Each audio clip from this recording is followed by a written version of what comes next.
say art is a window to the soul. But what if a painting could control you? What if someone could draw your face, step into your body, and make you do things you never wanted to do? In a quiet Kikuyu village in Kenya, a boy named Wainaina had this strange gift. At first it was just a game, but soon people started getting hurt, and no one could explain how.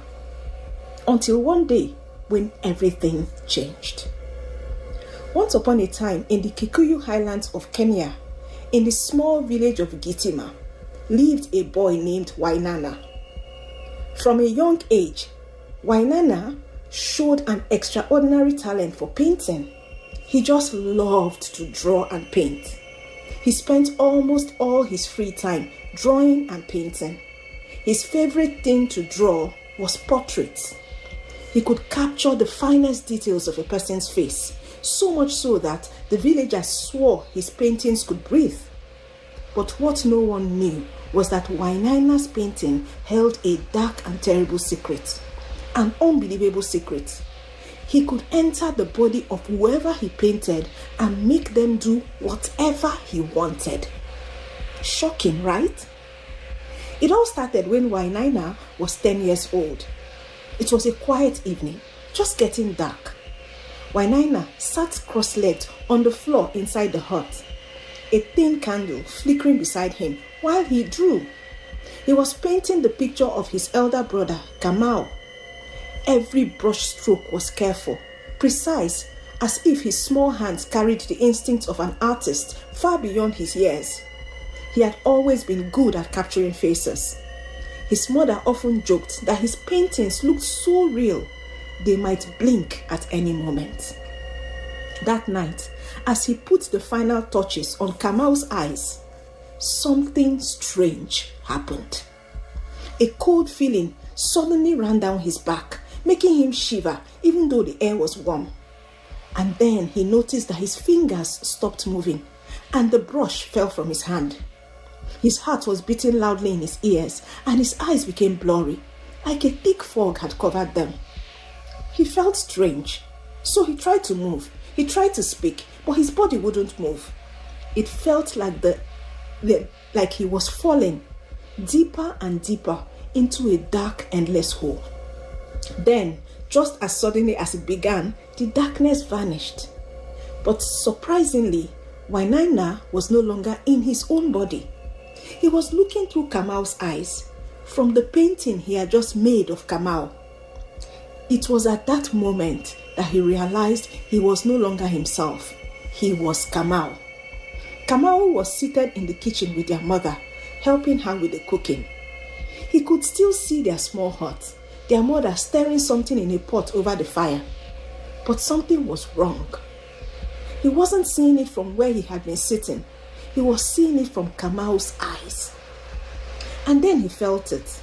Kamau's hands, rough and strong, moving as if they were his own. He tried to pull away, to break free, but he couldn't. He wasn't just inside Kamau's body. He was in control of it. Panic surged through him. To test if it was real, he lifted Kamau's hand and waved it in front of their mother. He was able to make Kamau do what he wanted. It was as if Wainaina had taken over his brother's body. Yet, Kamau had no idea. His heart pounded as he took a slow, shaky step forward. Kamau's legs moved, but Kamau himself wasn't the one making them move. Wainaina was. He had completely taken over his brother's body. This moment lasted only a few minutes, but to Wainaina, it felt like an eternity. Then, just as suddenly, he snapped back to himself. His body stumbled forward, his breath coming in sharp breaths.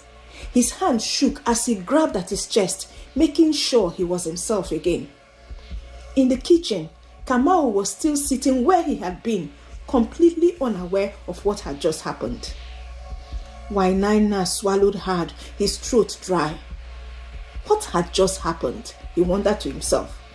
What had he just done? At first he thought it was a dream, a trick of his mind. But deep down, he knew he had just discovered something powerful. He had entered Kamal's body without him knowing, and he was able to take control of his body and make him do whatever he wanted. Wow! It terrified him. But fear has a strange way of turning into curiosity. And as the years passed, Wainaina began experimenting. At first, he didn't know how to make the connection with his painting. He didn't know how to trigger it when he wanted. It just happened sometimes. However, he realized that if he kept a picture on his chest or on his lap and focused intently on the picture and the person, he could take control of the person and make them do whatever he wanted. He also learned that the more detailed the painting, the stronger the connection he had. If he focused only on the face, he could control someone for a couple of hours. But if he painted their entire body, carefully capturing every line and shadow, he could slip into them for many, many hours. And once he realized how much power this gave him, there was no turning back. Wainaina felt powerful, but he told no one about his new powers. At first, Wainaina used his powers for small mischiefs, stealing food from the market, eavesdropping on conversations, or making his teachers act foolishly in class. But as he grew older, he became more ambitious. He painted a wealthy merchant, took control of him, and emptied his savings somewhere where only Wainaina could access it. Another time, he painted a hard-working farmer and made him burn his own stored grains, leaving his family with nothing for the coming season. Soon he got bored and his crimes escalated.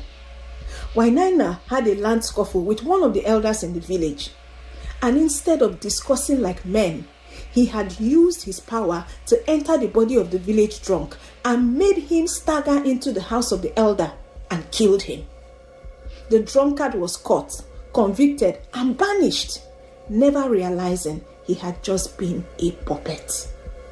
The crime rate in the village became too high, and most times those who were caught would deny that they did not commit any crimes. But no one believed them. One evening, Wainaina's mother, Nyambura, watched him as he came home. Nyambura was a woman of quiet strength, the kind who spoke little but saw everything. Life had not been kind to her. She had lost her husband, raised her children on her own, and learned that survival meant being watchful, always listening to the whispers beneath the noise. She knew the village like the back of her hand, understood the weight of secrets people carried, and could sense when something was not right. And lately, she sensed that something was very wrong with her son, Wainaina. One night, she heard some noise and went to check on Wainaina in his room. She noticed he was lying down on the bed on his back, his body almost lifeless, his breathing shallow, his fingers clutching a painting to his chest, and his fingers twitching as if he was lost in a dream. She called his name, but he didn't move. She assumed he was in a deep sleep, but just as she turned to leave, she noticed the painting on his chest was that of a young henchman named Tano, one of the village's most trusted men. She found it strange. Why was Wainaina sleeping with that painting on his chest? He was not friends with Tano, as far as she knew. She left the room quietly, but she was deep in thought. That same night, the village had been thrown into chaos. Tano had been caught red-handed, standing over a chief's barn with some matches and kerosene. The chief's guards had dragged him away, shouting that they had caught him trying to burn down the chief's entire storehouse. But Tano had screamed in protest, his voice raw with desperation. "I don't know how I got here. I swear it wasn't me. I didn't do anything." But nobody believed him. When Nyambura heard what had happened to Tano that night, a terrible thought crept into her mind. She had no proof, but something in her gut told her that Wainaina was involved. She just didn't know how. For days, she watched him closely and quietly. She noticed how he would be in an almost comatose sleep sometimes for hours, and how those times seemed to somehow coincide with a crime committed in the village. She would sneak into his room and see paintings of people involved in recent crimes. It was as if his paintings and the village misfortunes were somehow linked. So she started keeping track, mentally matching each crime to the people Wainaina had recently painted. And she found out something troubling. The pattern was undeniable. So that night, when she heard Wainaina slip out of their hut quietly, she knew she had to follow him. So she did. Her heart pounded as she moved through the darkness, stepping carefully over dried leaves, her breath shallow, her hands clenched into fists, moving quietly so he would not hear her. The moon was barely a silver in the sky, casting creepy silver gleams through the trees. Wainaina moved like a shadow ahead of her, sure-footed, as if he had walked this path 100 times before. He started to slow down, so she ducked behind a tree. And that was when she saw it. The hidden hut, deep in the forest. Wainaina quickly entered the hut, but his mom waited behind a tree, watching to see what would happen. As she was wondering what to do next, Wainaina opened the door of the hut and walked away in the opposite direction. She crept slowly towards the hut, hoping to quickly check what Wainaina was hiding in there. She pushed the door cautiously and stepped in, glancing behind her to be sure he wasn't coming back. The air inside was thick and heavy, almost suffocating. A strange oily scent clung to the walls, mixing with the sharp smell of paint and something else, something rotten. At first, the room seemed empty, but then her eyes started to adjust. And that was when she saw them. There were paintings everywhere, hundreds of paintings. They lined the walls, stacked against each other, some even hanging from the ceiling like silent watchers. Faces of villagers, elders, warriors, women, farmers, merchants, even children. Some were half finished, but others were so lifelike, she swore they could blink. Her skin crawled as she looked around some more. And then she saw one painting that shocked her. It was a painting of herself. Her breath caught in her throat. Her knees wobbled. Cold terror gripped her like a vice. Why? Why had he painted her? What did it mean? Had he already controlled her without her knowing? Had he made her say or do things against her will? The thought made her stomach turn. Just at that moment, the door of the hut opened slowly and Wainaina stepped in. She turned and stared at him. Wainaina, she whispered, horror thick in her voice. What have you done? From the shadows, he turned slowly towards her. At first, guilt flashed across his face, but it was only for a brief period. It melted away, replaced by something far more chilling. Control. Power. What are you doing here, mother? Answer my question, she fired back at him. What have you done? I control them, mother, he said softly, stepping forward. I can make them do anything. Nyambura's stomach twisted. This was her son, her own flesh and blood. And yet, standing before her, he was someone else entirely. Something else. Someone she didn't know. This is unnatural, she whispered, her voice shaking. You are playing with forces beyond your understanding. You must stop. Wainaina said nothing. At that moment, Nyambura turned to leave, but Wainaina stepped in front of her, blocking the door from her. He wasn't going to let her leave. He was suddenly scared. If she told the chief, the village would hunt him down. They would burn his paintings. They would destroy everything, maybe even kill him. His fist clenched at his sides. He had to do something. But he couldn't. Not to her. She was his mother. His throat tightened and suddenly he was on his knees, gripping her hands. Mother, please, he whispered, his voice cracking. I will stop. I swear, I will stop. Nyambura stared down at him, her heart breaking. She wanted to believe him, desperately. But deep inside, she knew the truth. He would never stop.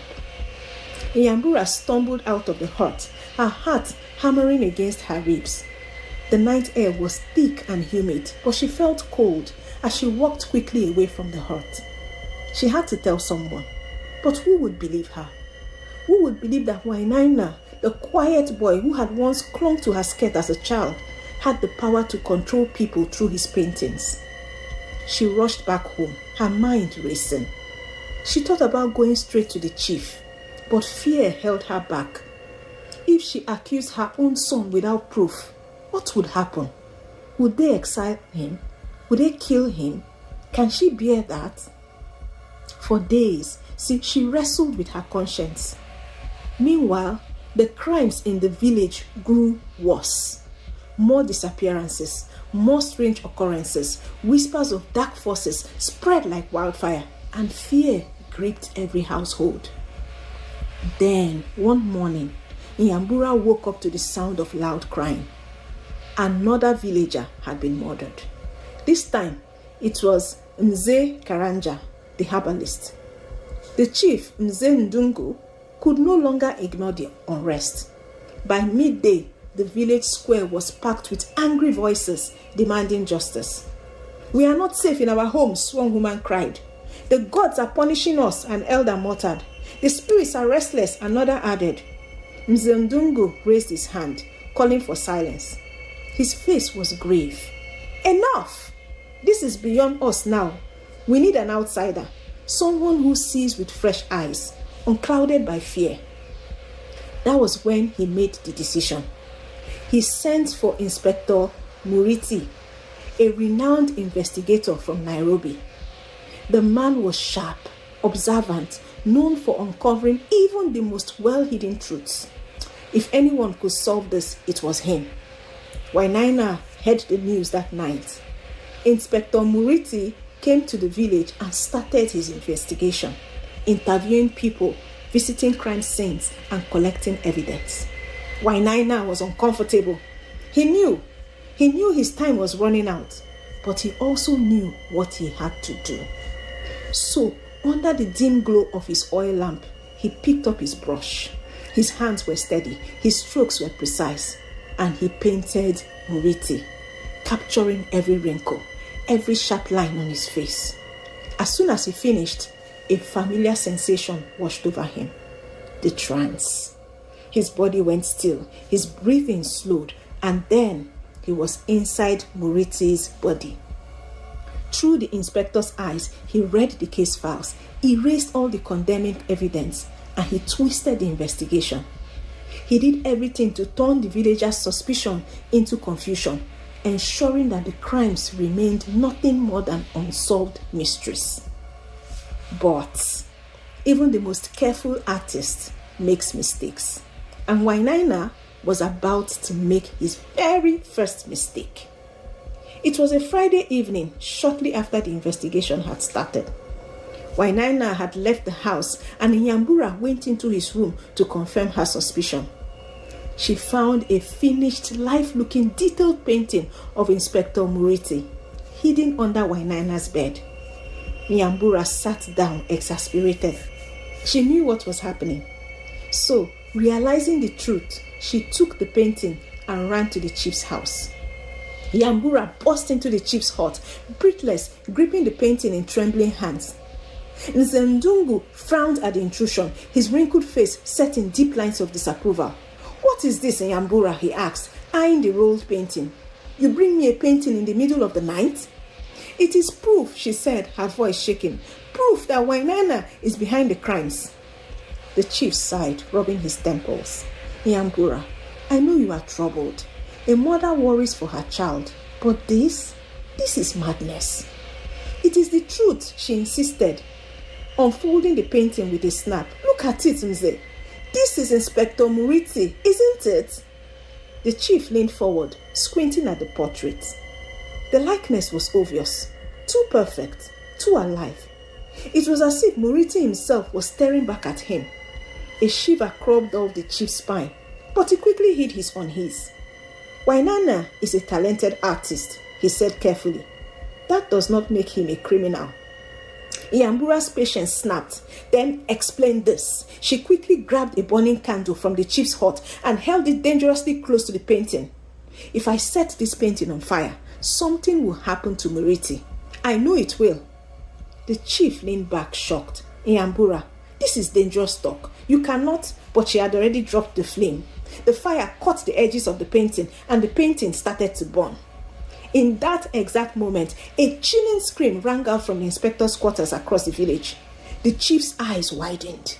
They both rushed outside and saw other villagers coming out from their homes, drawn by the loud scream. In the distance, they saw a terrifying sight.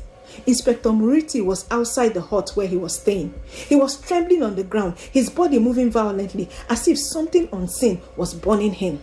He was screaming and crying all at the same time. Then, just as suddenly, he stopped screaming. A heavy silence fell over the crowd. The chief stepped forward cautiously. Muriti, are you okay? The inspector groaned, rolling onto his side. Sweat drenched from his face, his eyes moving around wildly. When he looked up, there was fear in his eyes. As the villagers crowded around him, Inspector Muriti let out a sharp, shuddering sound, and then he sat up. But when he finally spoke, the voice that came from his mouth was not his own. It was Wainaina's voice. A sound of fear spread through the gathered crowd as they watched in fear. You should not have burned the painting, mother, the inspector said. But it was Wainaina's voice they heard, and it was strangely calm and controlled. Nyambura's breath caught in her throat. Wainaina? The inspector let out a fearful laughter and looked over the horrified villagers. And then he said, You think you've won? The crowd around him were looking on with disbelief. Some of them stepped back. Others clutched their charms and whispered prayers under their breath. Mzee Ndungu's voice was firm, but he spoke directly to the inspector. What have you done, Wainaina? The inspector's body shuddered violently, as if resisting some unseen force. His fingers twitched, his breathing was irregular. For a moment, it seemed like Muriti was trying to regain control of his body. But then, he was still again, not moving again. When I paint you, Wainaina's voice continued from the inspector's lips, I become you. His smile widened. I have seen your secrets, your fears. I have walked in your skin, spoken your voices. You never even knew. Nyambura clutched her chest. My son, what have you done? The inspector's body trembled again, and this time his face contorted in pain. He let out a choke gasp as Wainaina's presence seemed to loosen his grip on him. His body shook violently, and then he started to speak again. But this time around, it was the inspector's voice that broke through, sounding desperate. Help me, he whispered. The villagers stepped back in terror, not knowing what to do. Suddenly, Nyambura shouted, Burn them! Burn the paintings! Every last one. They are hidden in a hut deep in the forest, and there are some in his room. Go and burn them now. The chief hesitated only a second before backing orders. The villagers, though terrified, moved quickly, racing towards the cursed hut in the forest, while some rushed to Nyambura's house. Before long, flames erupted into the night, consuming the twisted paintings of Wainaina's trapped victims. As the fires burned, the inspector let out a final piercing scream. His body convulsed, then collapsed. For a long, agonizing moment, there was only silence. Then he opened his eyes. He was back to himself. With the cursed paintings in the hut reduced to ashes, the villagers turned their attention to Wainaina, but he was nowhere to be found. Mzee Ndungu ordered a manhunt. The villagers, armed with torches and machetes, searched the forest, the riverbanks, even the abandoned farmlands on the village's outskirts. But it was as if Wainaina has vanished into thin air. He was nowhere to be found. His mother's hut where he lived was empty. The villagers had checked earlier, expecting to find him there. But there had been no trace of him. It was as if he had vanished into thin air. Nyambura stood outside, scanning the darkness, her heart pounding. She knew her son better than anyone. He wouldn't run. He believed he was untouchable. which meant he was hiding. But where? Where? And then it hit her. The old storeroom, she whispered. And then she screamed, "Check the old storeroom!" The villagers exchanged glances. It was an abandoned hut on the edge of the village, once used to store grain before it became too dilapidated. No one went there anymore. Nyambura grabbed a torch and led the way, her heart hammering in her chest. When they reached the hut, it was creepily silent. The door creaked as they pushed it open. Inside, the air was thick and still. And there, in the center of the room, sat an unfinished painting prepped up against the wall. A self-portrait of Wainaina himself. The paint was still wet, and the strokes seemed rushed. But the face was unmistakable.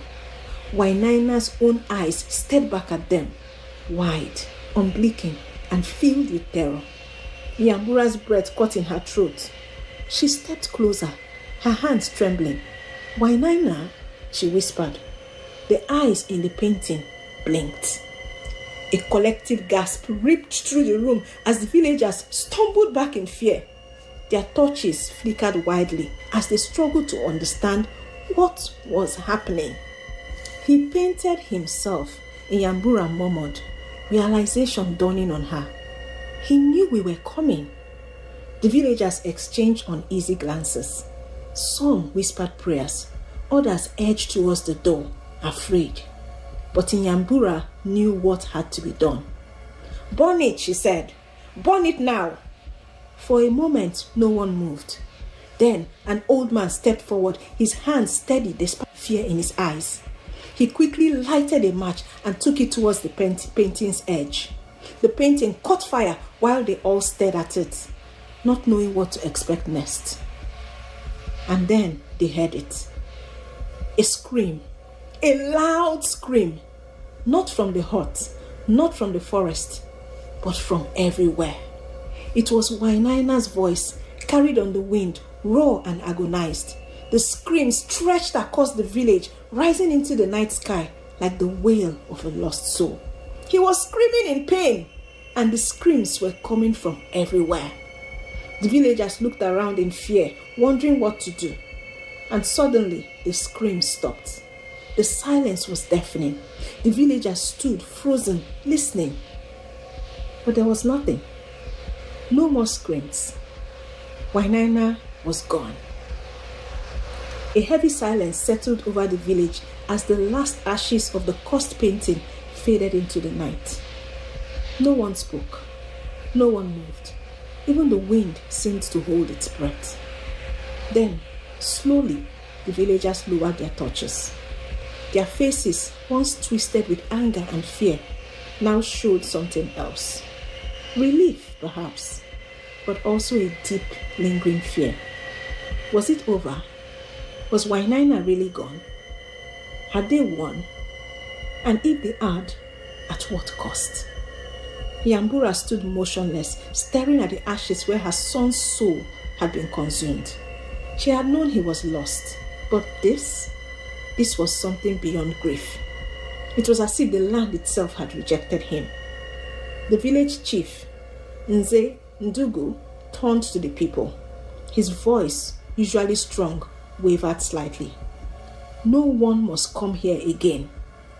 He ordered the hut to be sealed, its entrance covered with thick branches of trees to prevent entrance. Then he took a deep breath and made a final decree. "This place is cursed. Let no one disturb it." The villagers nodded, some whispering prayers under their breath.